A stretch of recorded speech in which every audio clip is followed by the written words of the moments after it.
Everyone appreciates good news. In fact, we often celebrate good news. And good news is worthy of all the attention that we give it. I mean, think about our anniversaries, promotions, graduations. We throw parties, we give presents. That whole experience about good news made me think about the Old Testament, how God would summon his people from all over the known world to gather together and make a yearly pilgrimage to Jerusalem. They would come for the sole purpose of glorifying God for all that he had done for them as a nation. But think about that for a moment. That meant that they would have to shut their synagogues, lock their homes, make their journey all the way to the temple in Jerusalem. But when they got there, I'm sure that gathering proved to be a blessing to them and a blessing to all of those who witnessed their worship and their praise. We took a cue from that and planned a night of one.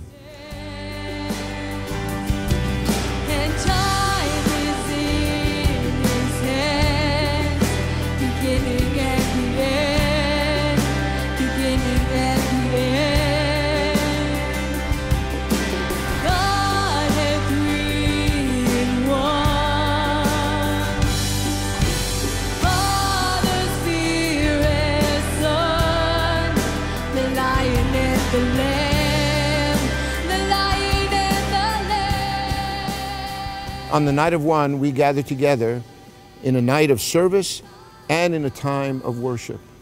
We were brought together and we collected over $54,000 worth of cash and goods that demonstrated a compassion to many of the agencies surrounding our community. And we also gathered about 1,200 people, and we filled the sanctuary with our voices of worship and praise. To everyone who was there that night, they left and they described it as inspiring. They said, powerful. God was present. They said that they felt a part of something bigger. And here's the point. There was a spiritual momentum that came out of that gathering that spilled over into December, and we had a large increase in attendance in the month of December, and we also generated a generosity that was beyond description. It was astounding.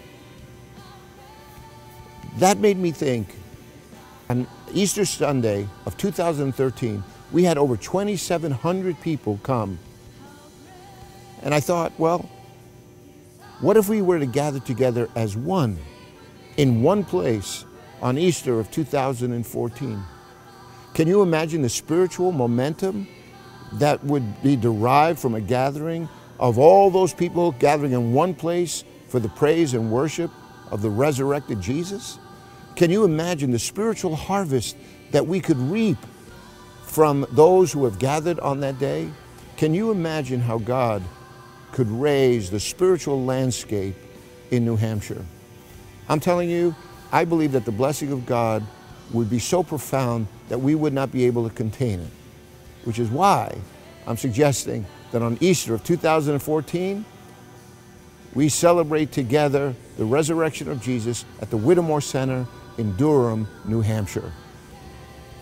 I think by gathering together, we can accomplish a number of goals. We took a Reveal survey, and in that survey you said, I need help with my prayer life.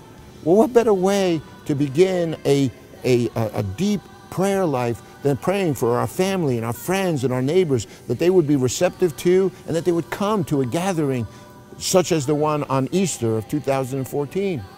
You said, I want to feel like I belong. Well, again, what better way to feel like you belong than locking arms with all of your fellow brothers and sisters in Christ and working towards a common goal to see people really come to know him. You said, I want to develop my personal relationship with Jesus. Well, let me tell you, the best way to do that is to get involved in his mission. And his mission is all about people. It's all about showing love to him and people.